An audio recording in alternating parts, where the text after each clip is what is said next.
오늘 금요기도회, 특별히 구역장 수련회로 모이는 날인데요. 오늘 수련회에 오신 모든 구역장님들 그리고 함께하고 계시는 성도님들을 예수님의 이름으로 환영하고 축복합니다. 옆에 분들과 인사 한번 나누실까요? 참 잘 오셨습니다. 인사 한번 나누시겠습니다. 진짜 잘 오셨습니다. 오늘 구역장 수련회 첫 번째 시간입니다. 3월 첫 주에 우리 구역 모임 개강을 앞두고 우리 구역장님들하고 함께 사역을 나누고 영적인 전열을 가다듬고 함께 하나님의 도우심과 은혜와 인도하심을 구하며 기도하기 위해서 오늘 이 시간을 마련했습니다. 솔직히 말씀드리면은요, 기도원 가고 싶었습니다. 기도원 가서 고기도 좀 구워 먹고요, 서로 얼싸안고 부둥켜 안고 하여튼 좋은 시간, 은혜로운 시간 한번 보내고 오고 싶었는데 안타깝게도 지금 확진자의 수가 10만 명을 넘은 상황이지요. 기도원 가기에는 조금은 무리가 되겠다 판단이 되어져서 금요기도회 시간을 통하여 이런 수련회 시간을 가지게 됩니다. 오늘은 제가 인도하고요, 다음 주는 김성은 목사님, 교구 디렉터이신 김성은 목사님께서 인도해 주실 것이고 27일 주일 2부 예배 이후에 5층에서 우리 구역장님들과 함께 교제와 나눔의 시간을 가지게 될 것입니다. 사랑하는 여러분, 누군가 저에게 영동중앙교회 담임 목사님 박 목사로 섬기면서 저에게 있어서 가장 중요한 사람이 누구냐고 묻는다면 저는 무엇이라고 답을 할까요? 이때에 우리 구역장님들은 아멘 준비해 주시면 아주 분위기가 훈훈해질 것 같은데, 누가 저에게 제일 중요한 사람이 누구라고 생각하십니까? 물어본다면 저는 주저없이 구역장이라고 답을 하겠습니다. 감사합니다. 조금 짜고 치는 듯한 의욕이 들지만 그래도 감사합니다. 여러분, 왜 구역장님들이 저에게 중요한 사람인가 하면 하나님께서 우리들에게 맡겨주신 영혼을 함께 맡아서 목양 사명을 감당할 저의 아주 소중한 영적 파트너이기 때문에 그렇습니다. 여러분, 옆에 분들에게 한번 그렇게 인사 고백할까요? 당신은 나의 소중한 파트너입니다.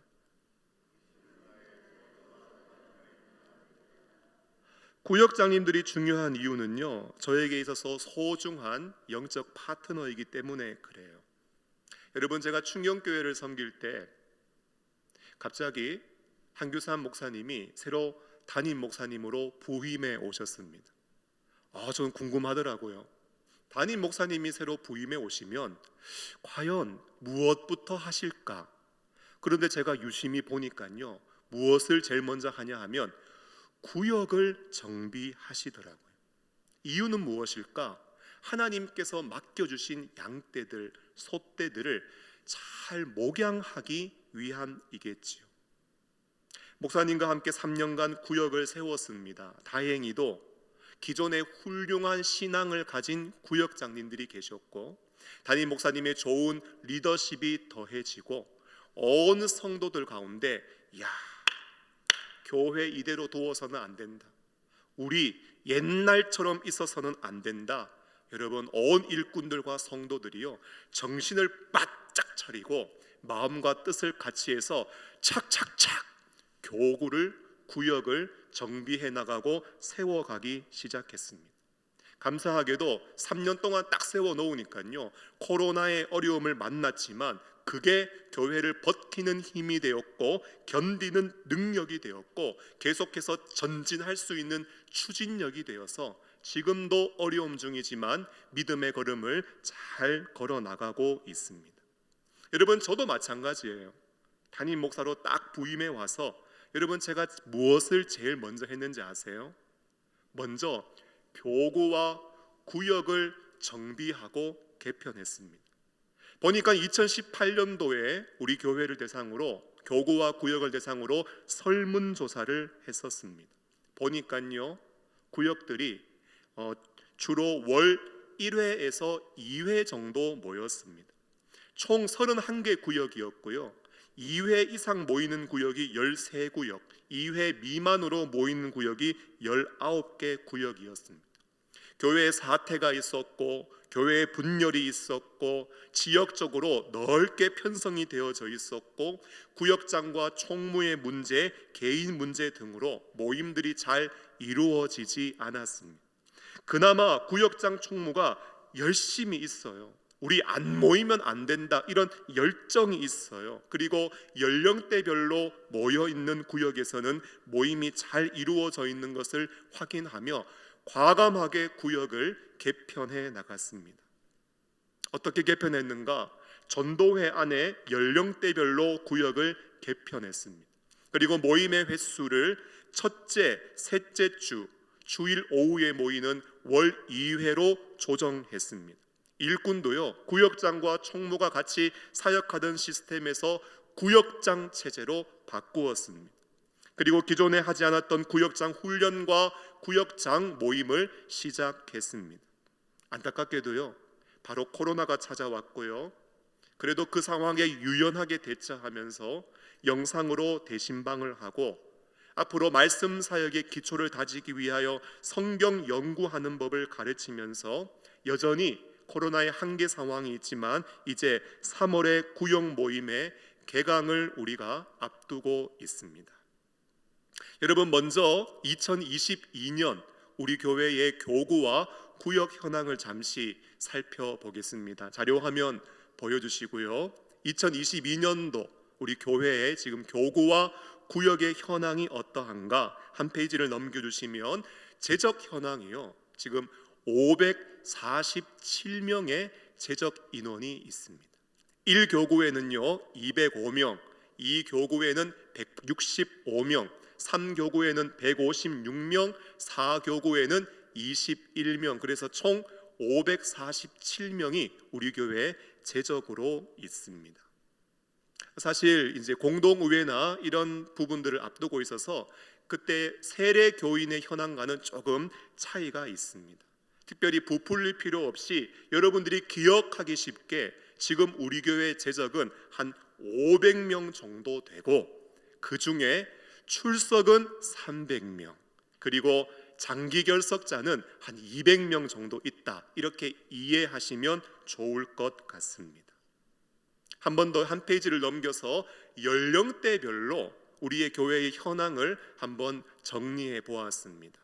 보니까요, 여러분들이 글씨가 작아서 잘 안 보이실 수 있는데 60대가 134명으로 가장 많았고요. 그 다음 70대가 108명, 그리고 50대가 104명으로 그 뒤를 이었습니다. 여러분, 그 아래쪽에 주일학교까지 더해진다면 지금 모든 한국교회가 처해 있는 현실과 동일하게 지금 교회의 연령대별 현황은 완전한 역삼각형 구조를 가지고 있다 할 수 있을 것입니다. 지금 현재 이런 재적 성도님들이요, 어떻게 교회에 출석하고 있는가? 다음 페이지의 평균 출석 현황을 보면 주일 출석이 한 275명, 수요 예배가 40명, 금요 기도회가 45명, 새벽 기도회에 20분 정도 모이고 있습니다. 코로나 상황에서 한 300명 선을 유지하다가 지금 확진자의 수가 급증하면서 2022년 1월, 2월 기준으로 출석률이 조금 떨어진 상황입니다. 구역 모임을 저희가 앞두면서요, 구역 모임이 시작되면 어느 정도 모임이 이루어질 수 있을까, 그 구역 모임의 규모를 한번 예상해 보았습니다. 보니까요, 지금 모임이 가능한 인원이 한 118명 정도 되고요. 만약 성도님들을 더 독려한다면 모임에 참석할 수 있는 인원이 한 103명 정도 되고, 참석이 완전히 어렵고 또 완전한 관리 대상자를 살펴보니까 지금 구역 모임에 대한 규모를 저희가 이 정도로 예상해 볼 수 있었습니다. 여러분, 이런 상황 속에 우리가 가지고 있는 고민이 무엇이냐? 참석이 완전히 어렵고 완전한 관리 대상인 분들이 어떻게 하면 교회에 한번 발걸음을 할 수 있도록 그들의 마음과 발걸음을 인도할 수 있을까? 또 하나는요, 주일 예배는 나오지만 구역 모임에 나오지 않는 성도님들이 어떻게 구역 모임에 한번 나오시도록 할 수 있을까? 마지막 고민이요, 어떻게 하면 우리가 구역 모임으로 모였을 때에 하나님의 임재와 풍성한 은혜를 함께 누릴 수 있을까? 여러분, 이런 고민이 앞서는데 이 고민 저 혼자 하지 말라고 하나님께서 다음 페이지를 넘겨주시면 이런 동력자들을 붙여주셨습니다.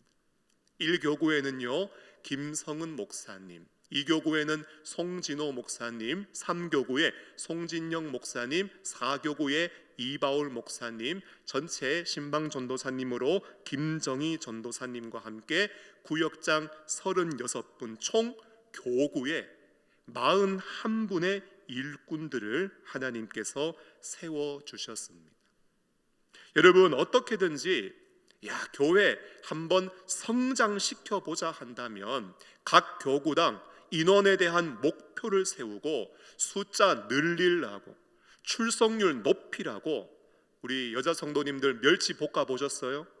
멸치 볶듯이 막 사역자들, 구역장님들 막 들들들들들 볶으면 되겠지만, 여러분, 코로나 상황 속에 우리가 정말 해야 하는 고민이 있다면 본질적인 고민인데, 급변하고 있는 이 시대 속에 절대로 변하지 않는 그 복음의 가치와 능력을 붙잡고 어떻게 하나님이 원하시는 공동체, 부르심을 받은 공동체로, 또 세상에 보내심을 받은 공동체로, 사람 살리고 제자 세우는 선교적 공동체로 우리 소그룹과 교회 공동체를 세워갈 수 있을까? 여러분, 어쩌면 이것이 우리가 해야 하는 본질적 고민이 되어야 합니다.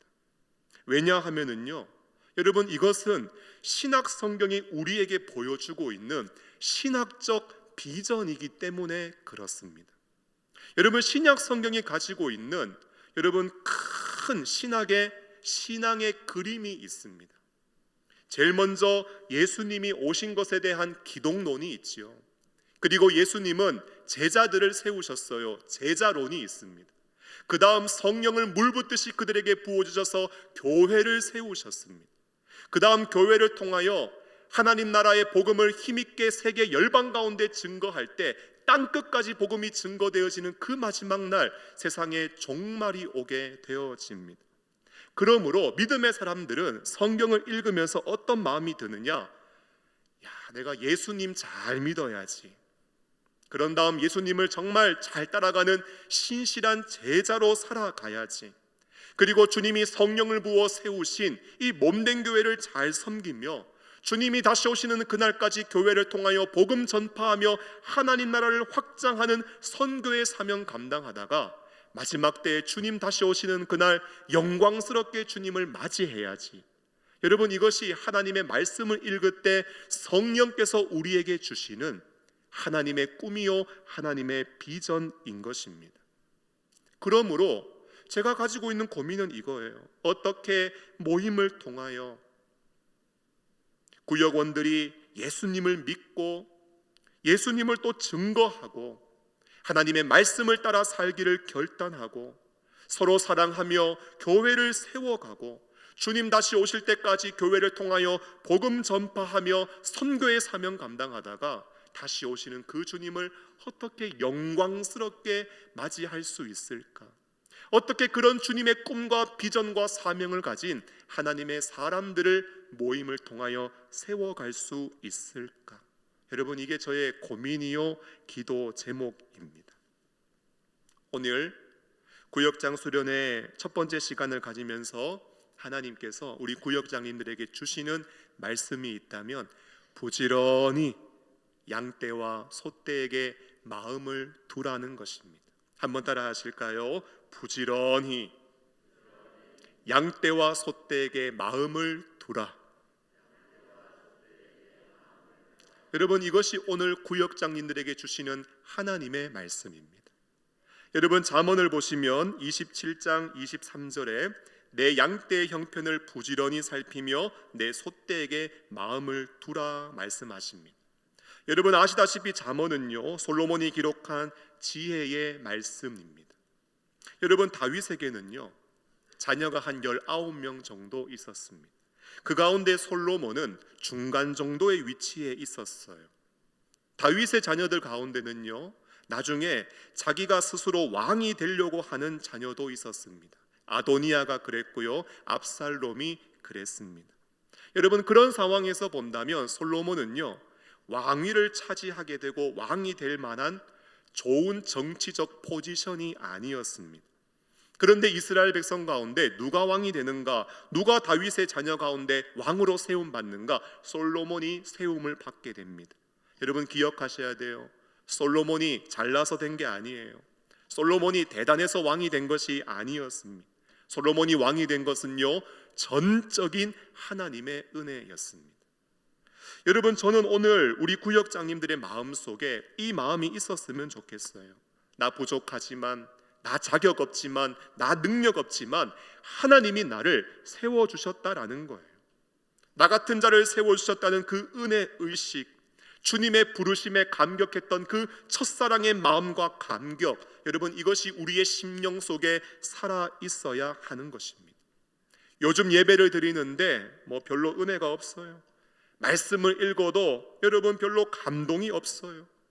하나님이 나에게 맡겨주신 영혼을 만나는데 그저 무덤덤한 심령이고 사역을 감당하지만 그냥 의무적으로 행하고 있다. 어쩌면 교회 문제 아니고요, 어쩌면 예배 문제 아니고요, 나의 신앙, 나의 영성에 지금 빨간불이 켜진 것입니다.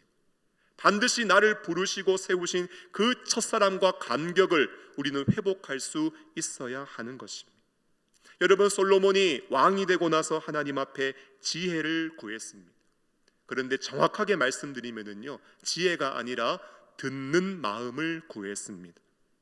여러분 어떻게 이 사명을 내가 감당할 수 있을까? 하나님을 간절히 찾은 것이죠. 그러자 하나님은 그에게 지혜도 주셨어요. 총명도 주셨어요. 더 나아가서 그가 구하지 않은 부와 영광과 평생의 왕들, 그와 같은 자가 없을 것이라는 왕권 보장도 하나님께서 허락해 주셨습니다. 여러분 그런 성령의 감동 안에서 하나님이 부어주시는 놀라운 지혜를 받아 기록한 말씀 가운데 오늘 우리에게 주시는 말씀이 무엇이냐? 부지런히 양떼와 소떼에게 마음을 두라고 말씀하고 있는 것입니다.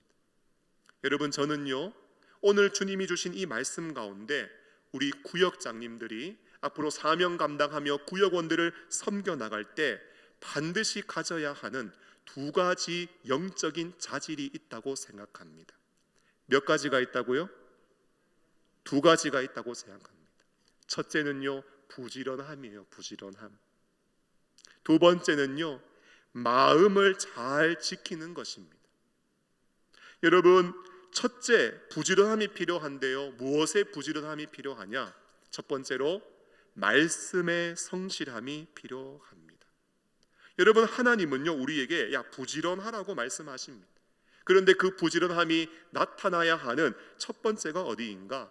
말씀의 성실함입니다. 여러분 디모데후서 2장 15절 말씀을 보면 너는 진리의 말씀을 옳게 분별하며 부끄러울 것이 없는 일꾼으로 인정된 자로 자신을 하나님 앞에 드리기를 힘쓰라고 말씀합니다. 여러분 힘을 써요. 에너지를 사용해요. 그런데 무엇에 힘써야 하는가? 진리의 말씀을 옳게 분별하는 일에 여러분 그 힘과 에너지를 쓰라고 말씀하고 있습니다. 여러분 사람이 어떻게 구원받는가? 말씀을 통하여서 구원받습니다. 사람이 어떻게 거룩한 삶을 살게 되는가? 말씀을 통하여 사람이 거룩함을 얻게 됩니다. 말씀을 통하여 하나님 알게 되고 말씀을 통하여 믿음이 강해지고 말씀을 통하여 세상을 이기고 승리할 수 있는 힘과 능력을 공급받게 됩니다. 여러분 우리의 사역의 무기가 무엇인가? 바로 하나님의 말씀인 거예요. 그러므로 말씀 깨닫고 말씀 분별하고 말씀으로 무장되어지는 일에 오늘 구역장님들은 힘써야 함을 오늘 성경은 우리에게 말씀하고 있는 것입니다. 여러분, 우리가 만나게 되는 많은 영혼들은요, 다양한 삶의 형편과 처지에 놓이게 됩니다. 그때 구역장님들에겐 무엇이 있어야 하는가? 그들을 먹일 영적 양식이 있어야 돼요. 내가 은혜 받은 말씀, 나에게 위로와 힘과 용기를 준 말씀, 내 영혼을 살리고 내 삶을 다시 소성케 하는 그 능력의 말씀이 있어야 합니다. 구역장님들은 맡은 구역원들에게 영의 양식을 공급해 주는 사람들인데, 말씀 먹이지 못하면 우리 구역원들이 전부 다 영적 영양실조에 걸려서 어쩌면 구원을 받지 못하고 거룩한 삶을 살지 못하고 세상을 이길 힘과 능력을 공급받지 못하고 그 힘을 다 상실하게 되는 것입니다. 그래서 구역장님들이 왜 구역 모임을 하기 전에 구역장 모임으로 모여서 말씀을 들어야 하는가? 왜 구역장님들이 성경 통독을 하며 성경 읽고 매일 성경을 통하여 큐티의 삶을 살아야 하는가? 이유는 딱 한 가지예요. 내가 말씀으로 충만해지고 나에게 말씀이 풍성하고 내가 영혼들에게 나누어 줄 영적인 꼴이 부유하게 있어야 하나님이 나에게 맡겨주신 영혼들을 말씀으로 먹일 수 있는 것입니다. 여러분, 교회에서는 상반기, 하반기 신앙 강좌를 계속해서 엽니다.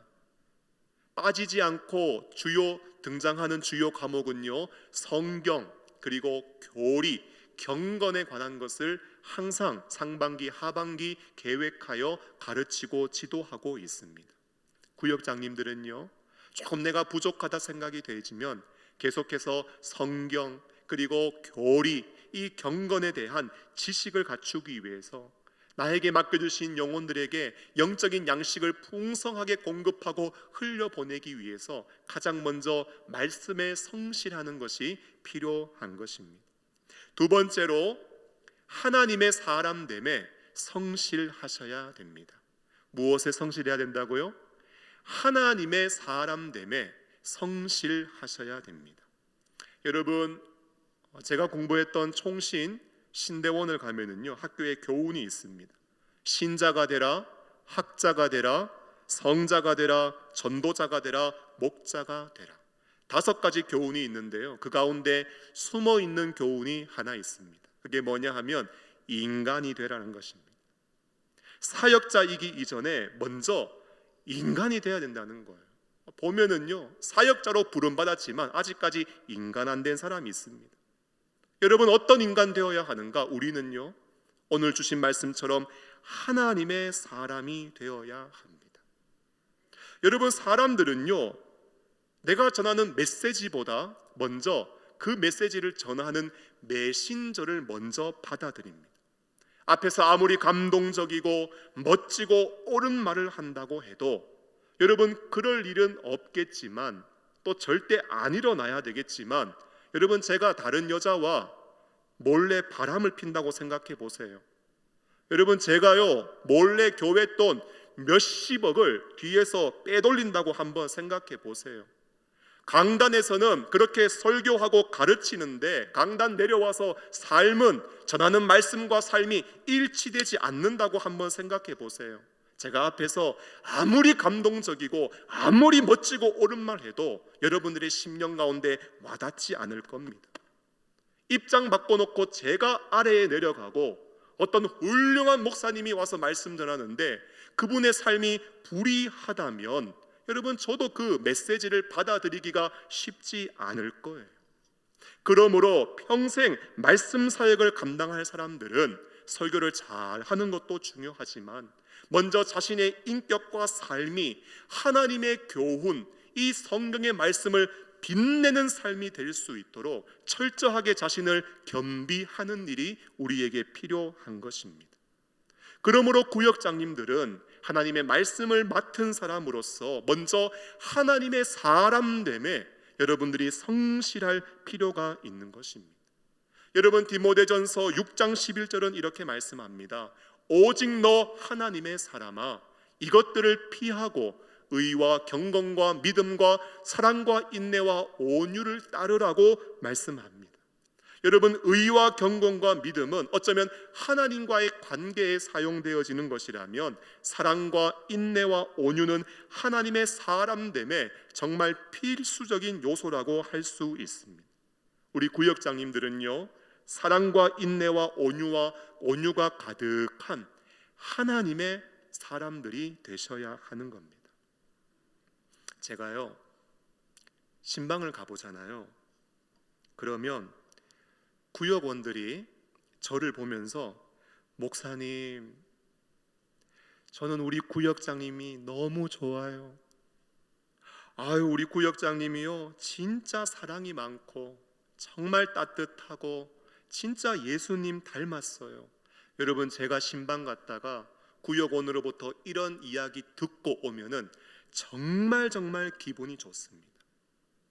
여러분, 사실 제가 담임 목사가 된 이후에는 제가 구역원들에게 아직까지 물어보지 않았는데, 사실 제가 담임 목사 되기 전에 부교역자 때, 부목사일 때 교구를 맡아 섬길 때는 구역원들에게 제가 물어본 일들이 있습니다.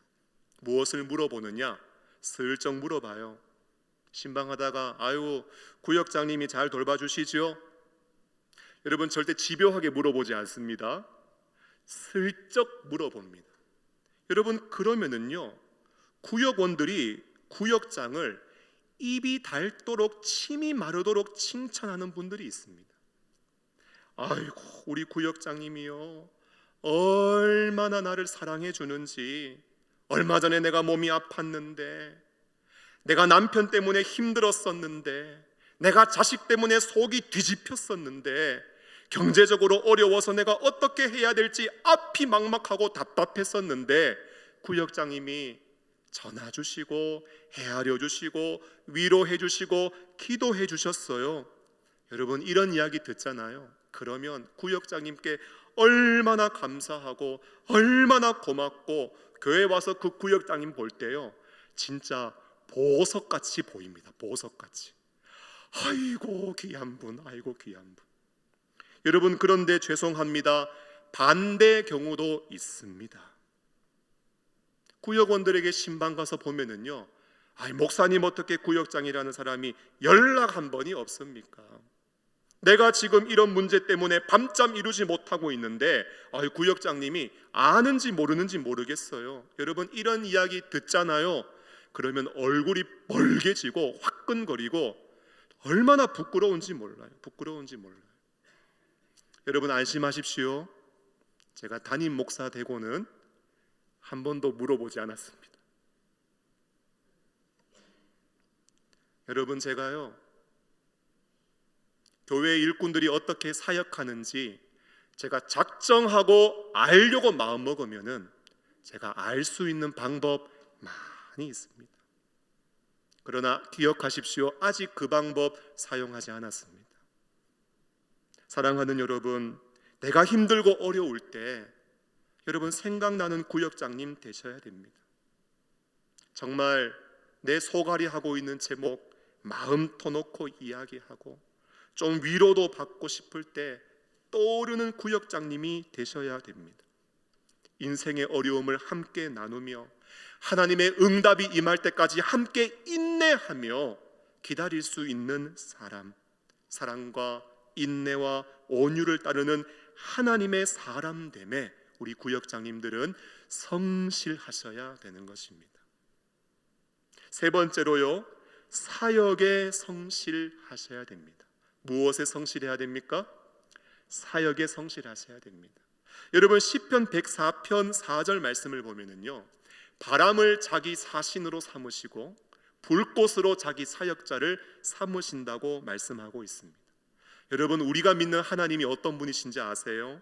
바람도 사역자 삼고 불꽃도 사역자 삼으시는 하나님은 전능하신 분이십니다.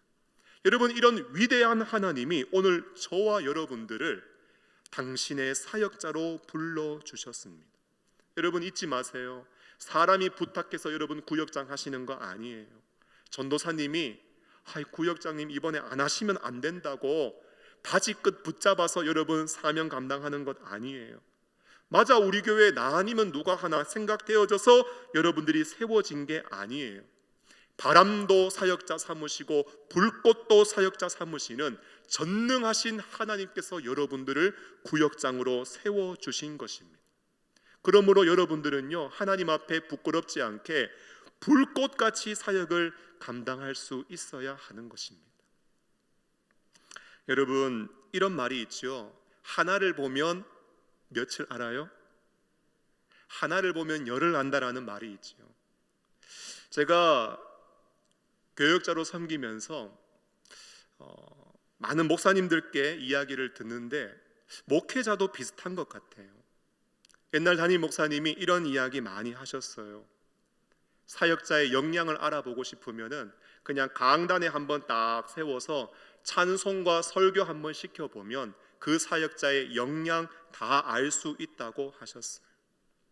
그 사역자가 어떻게 찬송하는 것을 보면 음악성을 다 떠나서 가슴 속에 얼마나 구원의 뜨거운 감격을 가지고 있는지 알 수 있습니다. 성경 봉독하는 거 딱 보면은요, 성경을 얼마나 하나님의 말씀으로 권위 있는 말씀으로 대하는지 알 수 있습니다. 설교를 한번 들어보면 얼마나 성경을 복음적으로 해석하고 하나님의 마음을 가슴에 품고 영혼들에게 생명을 전해주고 그들을 거룩한 삶으로 세워가기를 바라는지 그 마음속에 있는 하나님의 마음과 뜨거운 열정을 알 수 있고, 말씀을 적용하는 것을 보면 얼마나 사람에 대하여 시대에 대하여 이해를 가지고 있는지 알 수 있고, 그가 기도하는 것 한번 들어보면 얼마나 깊은 영성을 가지고 있는지 강단에 한번 세워보면 사역자의 역량 다 알 수 있다고 했습니다. 여러분, 구역장님도 마찬가지지 않습니까? 구역 모임 한 번, 두 번 해보면은요, 내 역량 다 드러나고 내 미천 다 떨어지고 내 사역의 역량 다 바닥으로 곤두박질 치게 됩니다. 여러분, 우리가 다 부족한 사람들이잖아요. 아직까지 우리가 고수의 단계에 오르지 못했잖아요. 여러분, 우리의 부족함을 절실하게 체감한다면 오늘 우리는 더더욱 열정을 가지고 사역에 성실하게 임하는 마음과 자세가 필요한 것입니다. 나에게 맡겨주신 이 사명 내가 어떻게 잘 감당할 수 있을까? 어떻게 나에게 맡겨주신 영혼들에게 말씀을 잘 전해줄 수 있을까? 어떻게 그들을 사랑으로 잘 돌봐줄 수 있을까? 우리가 함께 모였을 때 이 시간 가운데 정말 하나님의 임재와 은혜가 강력하게 임하도록 내가 어떻게 모임을 좀 잘 준비하고 내가 맡은 구역 어떻게 은혜롭게 잘 세워갈 수 있을까? 여러분, 이런 꿈과 비전을 가지고 열정적으로 사역을 감당하는 일이 필요한 것입니다.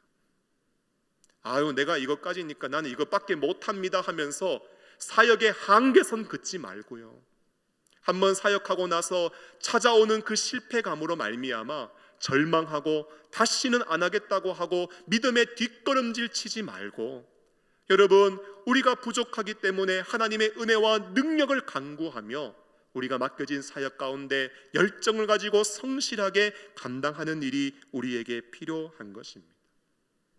여러분, 그 다음 우리의 마음의 영역인데요, 네 번째로 세상의 마음을 빼앗겨서는 안 됩니다.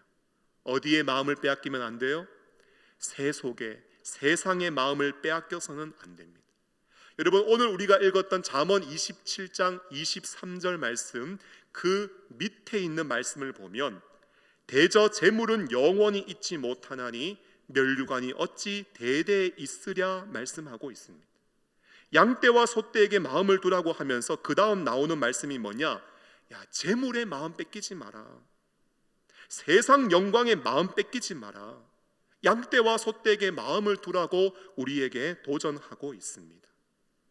여러분, 때때로 구역 모임에서 모임을 하실 때 보면 너무나 마음을 세상에 빼앗겨버린 모습들이 있습니다.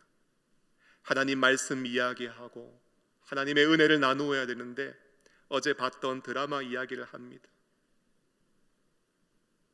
어제 봤던 감동 있었던 즐거웠던 프로그램을 이야기합니다. 부동산 이야기하고요, 주식 이야기하고요, 코인 이야기하고요, 어떻게 재테크를 잘 할 수 있을까? 여러분, 우리의 마음이 너무 재물에 빼앗겨 있는 것 아닙니까? 여러분, 세상의 면류관, 너 고향이 어디냐? 학교가 어디냐? 어떤 직업 가지고 있냐?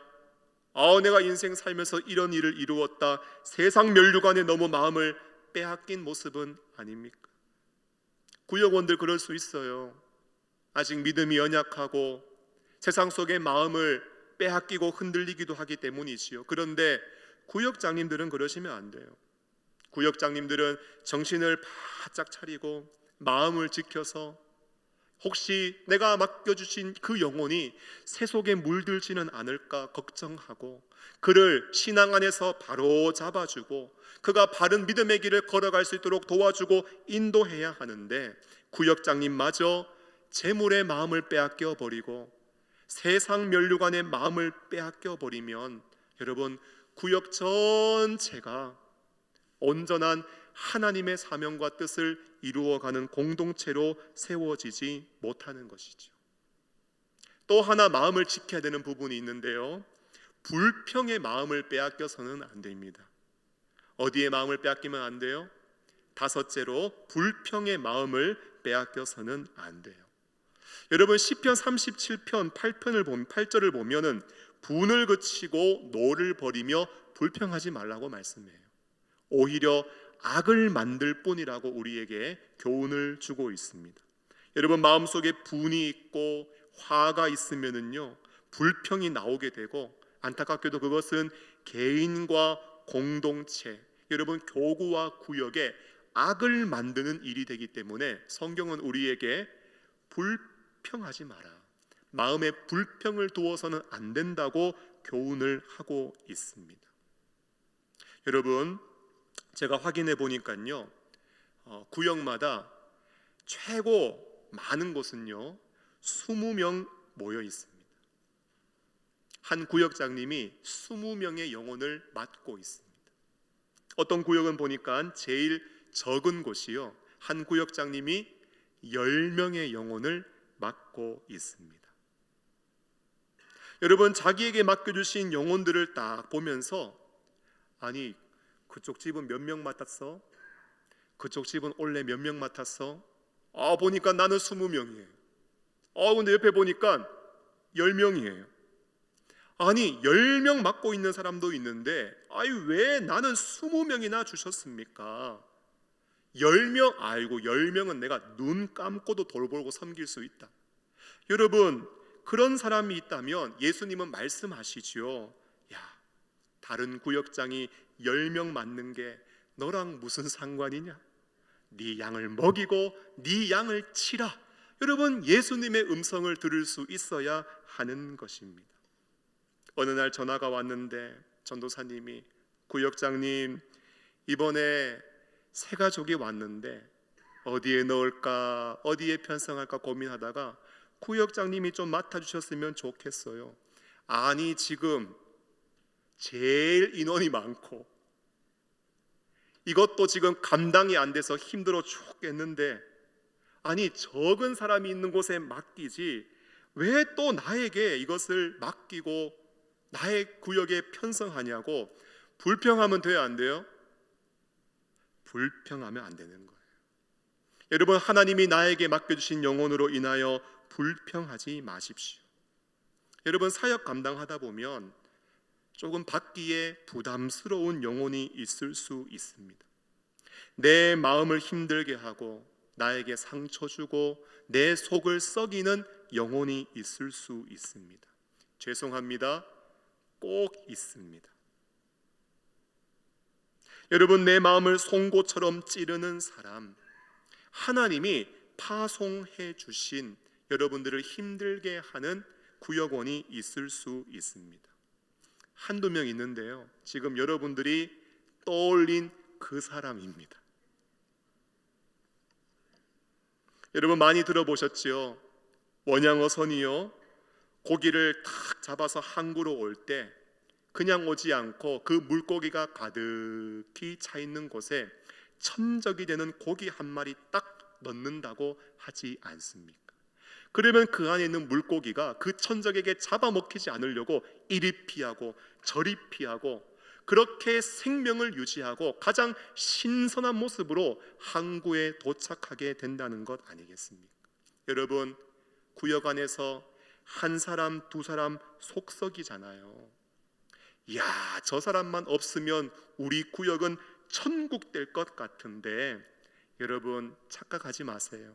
어쩌면 그 사람 때문에 여러분들이 교회에 나오게 되는 것이고요, 어쩌면 그 사람 때문에 여러분들이 기도의 자리에 나오게 되는 것이고요, 어쩌면 그 사람 때문에 주님의 이름을 부르며 여러분들이 간절히 간구하며 기도하다가 은혜 받는 것이고요, 그들을 위하여 부르짖고 간구하다가 능력받고 여러분들의 심령이 다시 소성케 되고 살아나게 되는 것입니다.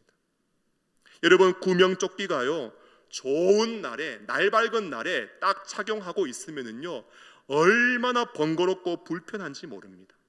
그런데 비가 나고 홍수가 나고 세상이 흔들리고 바다가 요동치고 배가 떠내려갈 그때는요, 그 불편하던 게 그것이 나를 잡아주고 여러분 나를 다시 살리는 도구와 통로가 되는 것입니다.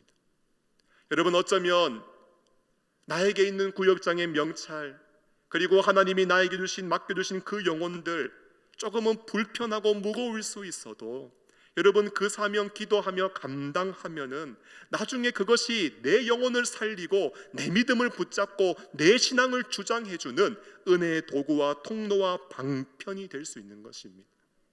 여러분, 그 마음으로 하나님이 여러분들에게 지어주신 내 몫의 십자가를 지십시오. 나중에 그 십자가가 영광의 면류관으로 바뀌어지는 그날까지 여러분 그 면류관 벗지 않으시기를 예수님의 이름으로 축원합니다. 그러므로 오늘 우리 구역장님들에게 진짜 필요한 게 뭐냐? 바로 기도입니다. 여러분, 여섯 번째인데요, 기도의 영성을 회복하라라는 것입니다. 여러분, 마태복음 18장 18절로 20절 말씀입니다. 우리 함께 자막을 보고 읽겠습니다. 시작. 진실로 너희에게 이르노니 무엇이든지 너희가 땅에서 매면 하늘에서도 매일 것이요 무엇이든지 땅에서 풀면 하늘에서도 풀리리라. 진실로 다시 너희에게 이르노니 너희 중에 두 사람이 땅에서 합심하여 무엇이든지 구하면 하늘에 계신 내 아버지께서 그들을 위하여 이루게 하시리라. 두세 사람이 내 이름으로 모인 곳에는 나도 그들 중에 있느니라. 아멘. 여러분, 성경 보니까 놀라운 약속이 있어요. 두세 사람이 내 이름으로 모이는 곳에 예수님이, 하나님이 함께 하시겠다고 약속하셨습니다. 여러분, 두세 사람이 모이는 곳에도 하나님 함께 하시는데, 여러분 구역으로 모여서 10명이 모였을 때, 15명이 모이고 20명이 모였을 때 여러분 얼마나 하나님의 임재와 역사가 강력하게 나타날까요? 여러분, 구역장님들은 이 일을 기대하고 소망하며 기도에 힘쓰셔야 합니다. 모이면 기도하는 구역, 모이면 우리의 신앙의 회복과 교회의 회복과 나라를 위해서 여러분 간구하는 모임이 될 수 있어야 합니다. 기도의 신비가 무엇인지 아세요? 땅에서 매면 하늘에서도 매인대요. 그런데 땅에서 풀면 하늘에서도 풀린대요. 여러분, 영적인 원리가 원래 하늘 문이 활짝 열려야 하지 않습니까? 그런데 기도만큼은 하나님께서 하늘의 문은 열쇠를 우리의 손에 쥐어주셨다고 말씀하고 있는 것입니다. 여러분, 보니까 기도에는요 매는 기도가 있습니다. 묶는 기도가 있습니다. 또 하나 푸는 기도가 있고 여는 기도가 있습니다. 여러분, 구역장님들이 보실 때에 메어야 할 것은 매일하고 기도하시면 돼요. 하나님 아버지, 이 가정에 사건 사고 일어나지 않게 하여 주시옵소서 매면 되는 겁니다. 하나님, 우리 구역원들에게 위기와 위험이 틈타지 않게 하나님 붙들어 주시옵소서 매면 되는 것입니다. 하나님, 우리 구역원의 가정과 사업, 모든 인간관계 속에 마귀가 자유롭게 활개치며 돌아다니지 못하도록 어둠의 권세를 붙들어 주시옵소서. 여러분, 예수의 이름으로 묶고 매면 되는 것입니다. 내가 나사렛 예수의 이름으로 명하노니 모든 사건 사고는 맬지어다. 위기와 위험은 맬지어다. 어둠의 권세는 떠나갈지어다. 여러분, 메어야 할 것은요, 매는 기도하면 되는 것입니다. 그런데요, 풀어야 할 것이 있다면 여러분, 푸는 기도하셔야 돼요. 하나님 아버지, 이 가정에 하나님의 은혜와 복이 충만하게 흘러가게 하여 주시옵소서. 생업의 길이 열리게 하여 주시고 자녀들의 앞날의 길이 열리게 하여 주시고 하나님의 은혜와 평강이 강수와 같이 흘러 넘치게 하여 주시옵소서. 여러분, 이것은요, 푸는 기도, 여는 기도 하셔야 되는 겁니다. 여러분, 구역장님은요, 그 가정에 그 성도님의 기도 제목 딱 받아보고, 이 집은 묶어야 하겠구나, 이 집은 풀어야 하겠구나, 여러분, 이것을 분별할 수 있는 영적 분별력을 가지고 묶어야 할 것 묶고 풀어야 할 것 풀면 되는 것입니다. 그러면 하늘에서도 묶이고 하늘에서도 풀리는 역사가 일어납니다. 그런데 구역장님이 영적으로 깨어있지 않아서 묶어야 하는데 풀어버리고 풀어야 하는데 묶어버리는 그런 어리석은 일을 해서는 안 되는 것이지요. 여러분, 묶어야 할 것 많고 풀어야 할 것 많은데 구역장님이 기도를 안 한다? 여러분, 그러면 안 되는 거예요. 어떤 구역장님은 새벽 기도회마다 나와서 구역원들을 위해서 기도하고 금요 기도회마다 나와서 묶어야 할 것 묶고 풀어야 할 것 풀고 기도로 메고 기도로 푼다. 여러분, 그 구역장을 만난 구역원들은요, 2022년 한 해 동안 영적으로 수지 맞은 겁니다. 우리 구역장님들이 구역원들에게 이런 영적으로 메고 영적으로 푸는, 여러분, 그런 기도의 사명 감당하실 수 있어야 하는 것입니다.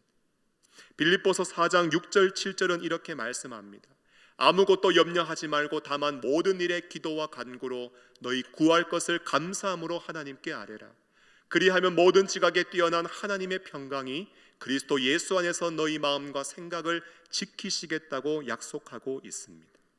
여러분, 아무것도 염려하지 않고 간구하고 기도하면 하나님은 우리의 생각과 마음을 붙잡아 지켜주실 뿐만 아니라 묶어야 할 것 묶어주시고 풀려야 할 것 풀어주시는 은혜의 하나님이신 줄로 믿습니다.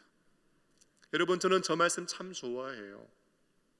사도 바울이 빌립보 교회를 향하여 쓴 서신이지요. 바울이 2차 전도 여행 가운데 세운 교회가 빌립보 교회였습니다.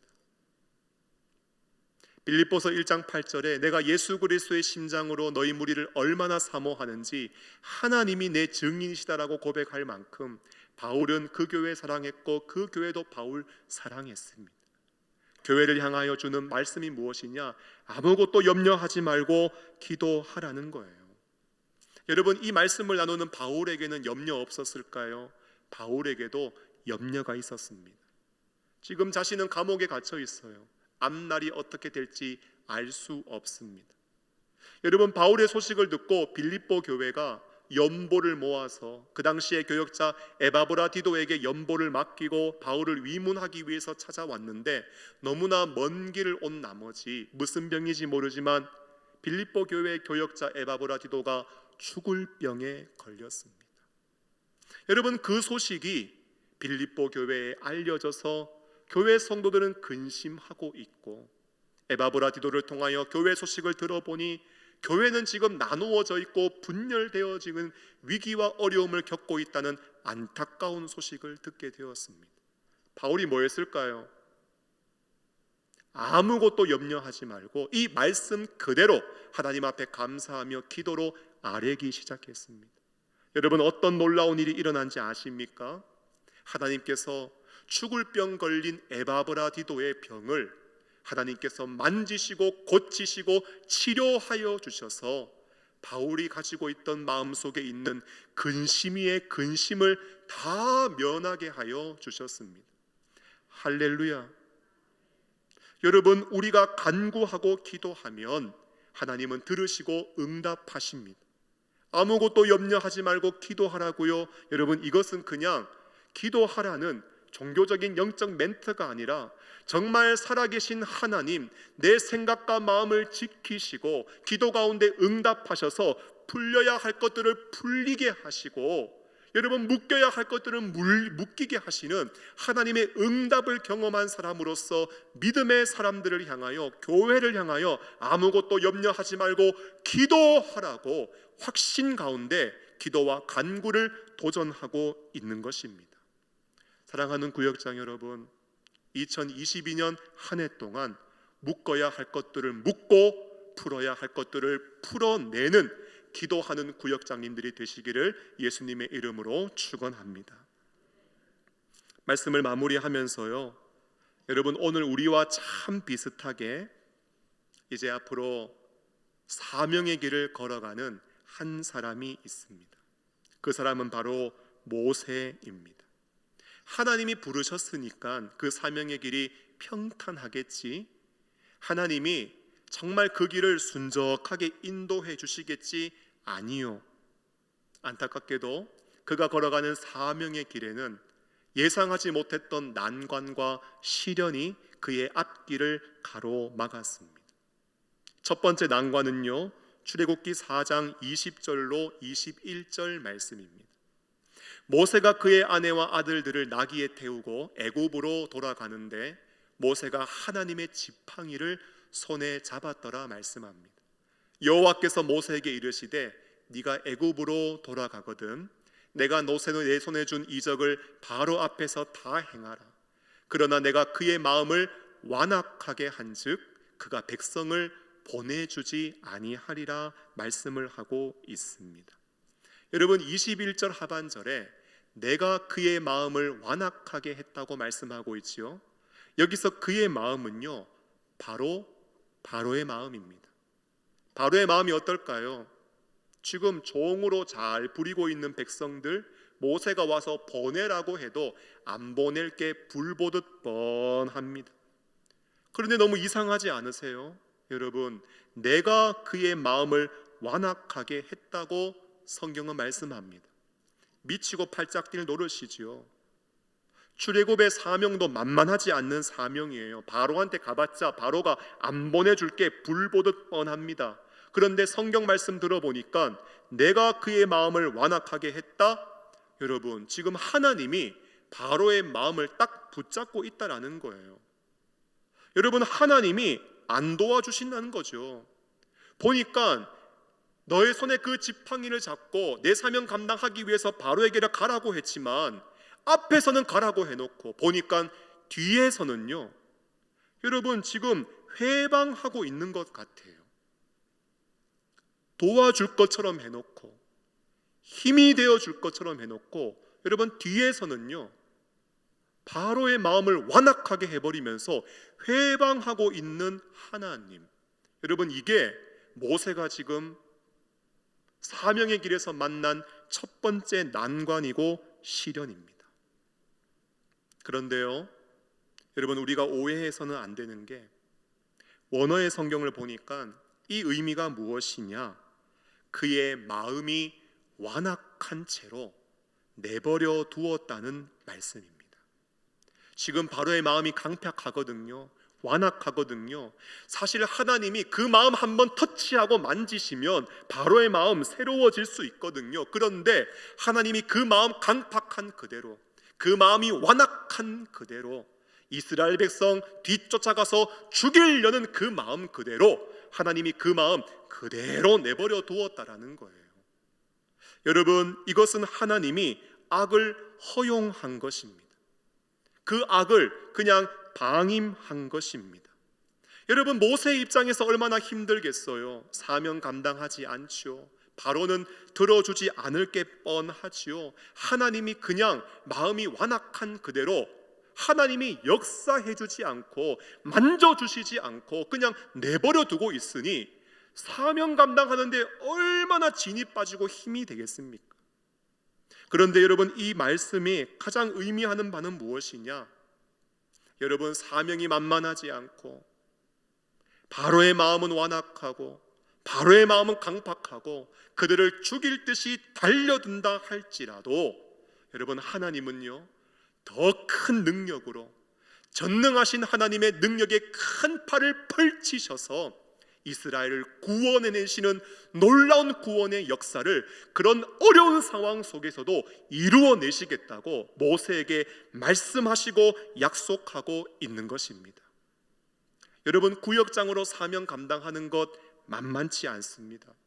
여러분들이 매 주마다 매 월마다 사명의 길을 걸어가는 길에 얼마나 많은 어려움과 장애물과 난관과 시련이 있는지 몰라요. 그런데 잊지 마십시오. 여러분들이 사역하는 그 사역의 현장에 힘이 들고 난관이 있고 방해물이 있고 장애물이 있고 시련이 있다 할지라도 하나님은요 더 큰 능력으로 전능하신 능력의 팔을 펼치셔서 우리를 통하여 놀라운 구원의 역사를 이루어 가실 줄로 믿습니다. 여러분, 이것이 우리가 사역의 현장에서 반드시 경험해야 할 하나님의 구원의 역사, 전능하신 하나님의 역사인 것입니다. 여러분, 구역장님들은요 이런 역사를 경험하셔야 돼요.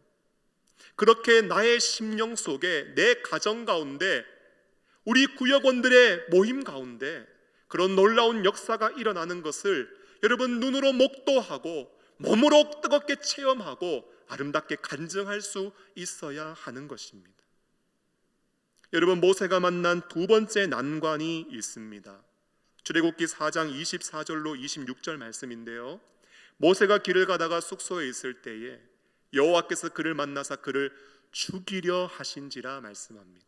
십보라가 돌칼을 가져다가 그의 아들의 포피를 베어 그의 발에 갖다 대며 이르되 당신은 참으로 내게 피난편이로다 하니 여호와께서 그를 놓아주시니라. 그때에 십보라가 피난편이라 함은 할례 때문이었더라고 말씀하고 있습니다. 여러분, 모세가 만난 두 번째 난관과 시련은 무엇이냐?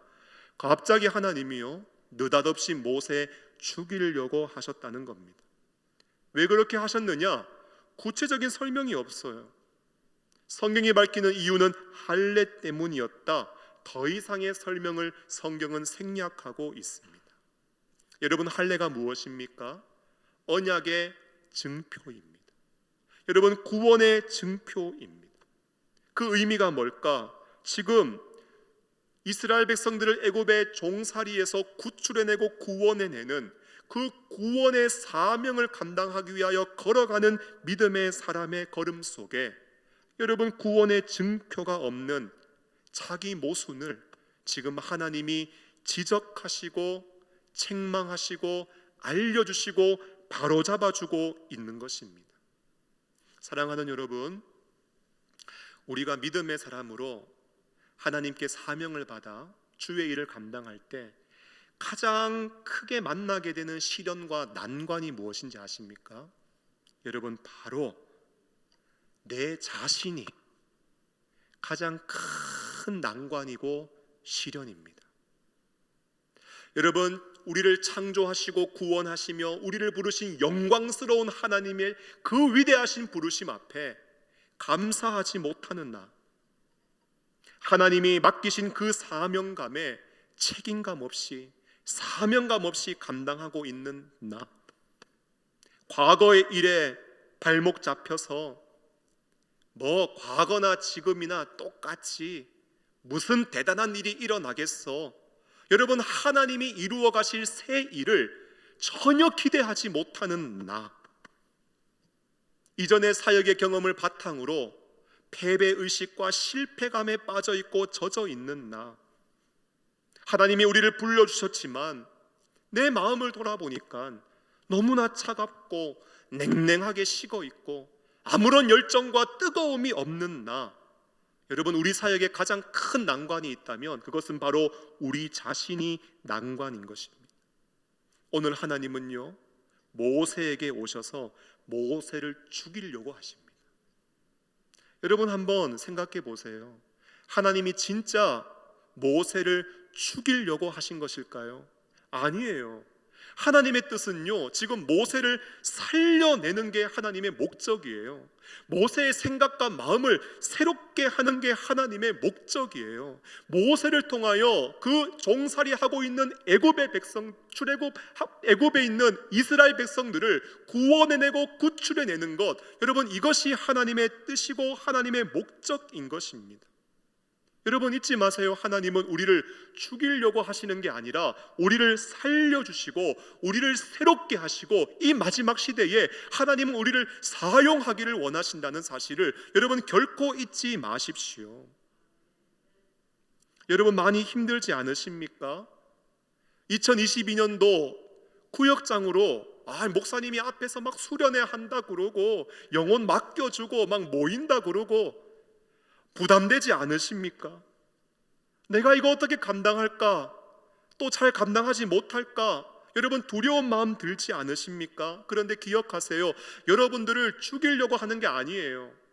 여러분들을 살리고 구역을 새롭게 하고 교회를 다시 일으키려는 하나님의 우리를 향하신 선명한 뜻이 있는 것입니다. 여러분, 그동안 우리 교회 많이 힘들었습니다. 제가 성도님들을 만나고 한 사람 한 사람을 만나보니까요, 우리 영동중앙교회 안에 상처 안 받은 사람 한 사람도 없어요. 전부 다 상처받았어요. 전부 다 실망했어요. 전부 다 낙심하고 있고 시리에 빠져 있고 아무런 기대감, 정말 우리 안에 새 일이 일어날까?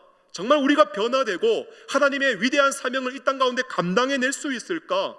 전부 다 기대감을 가지지 못하는 안타까운 상황이에요. 여러분, 교회가 힘들었습니다. 교회가 마치 죽을 것 같았습니다. 그런데 잊지 마세요. 하나님의 뜻은 죽이는 데 있지 않습니다. 하나님의 뜻은 우리를 살리는 데 있습니다. 우리는 상실한 기대감을 다시 가져야 하고 젖어있는 패배감과 실망감을 다시 한번 기대감과 소망으로 바꾸어서 하나님의 이름을 부르며 하나님 우리를 살려주시고 다시 한번 우리를 일으켜주시고 이 마지막 시대에 하나님의 손에 붙들림 바 되어져서 영광스러운 주의 사명을 이루어가는 공동체로 우리가 세워지게 해달라고 주님의 이름을 부르며 간절하게 부르짖는 일이 필요한 것입니다. 오늘 십보라가요, 모세를 향하여 당신은 참으로 내게 피난편이로다 라고 고백한 것처럼 여러분, 예수 그리스도의 선열이 우리의 심령 가운데 선명하게 흐르고 우리가 그리스도의 순결한 신부로 세워져서 이 마지막 시대에 주님이 맡겨주신 그 사명을 감당하는 일이 필요한 것입니다. 그러기 위해서는 부르심에 감사하지 못하고 하나님이 맡겨주신 사명감을 잃어버리고 이전의 경험을 바탕으로 실패감과 패배감에 젖어 있고 너무나 마음이 차갑게 식어져 있고 냉랭하게 있는 여러분, 우리 자신을 다시 한번 십자가에 못 박는 일이 필요한 것입니다. 여러분, 다시 우리를 십자가에 못 박고 정말 하나님이 우리 안에서 죽이길 원하는 그 우리의 자아를 죽이고 정말 성령의 붙들림 바 되어지고 성령의 충만함으로 우리가 다시 회복되고 일어난다면 하나님은 우리 속에서 능력으로 역사하여 주셔서 우리를 통하여 놀라운 일을 이 땅 가운데 이루어 가실 줄로 믿습니다. 함께 찬양하고 기도하며 우리를 살리시는, 우리를 일으키시는 하나님의 놀라운 능력을 경험하는 은혜로운 밤이 될 수 있기를 예수님의 이름으로 축원합니다.